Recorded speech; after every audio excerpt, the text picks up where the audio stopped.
Hello everyone, কেমন আছো? আশা করি ভালো আছো, আমিও ভালো আছি।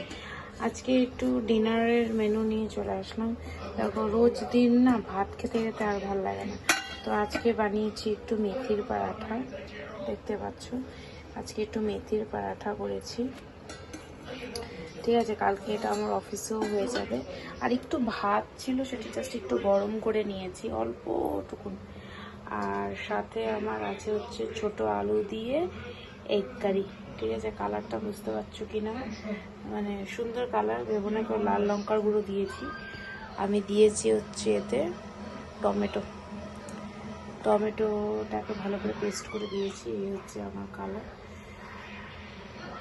ঠিক আছে, এগ কারি, ছোটো ছোটো আলু দিয়ে মেথি কা পরাঠা। আর এখানে একটু স্যালাড কেটে রেখেছি, মূলো আর শসা আছে। ঠিক আছে, চলো ভালো থেকো সবাই, দেখা হচ্ছে পরের একটি ব্লগে। Bye bye, take care.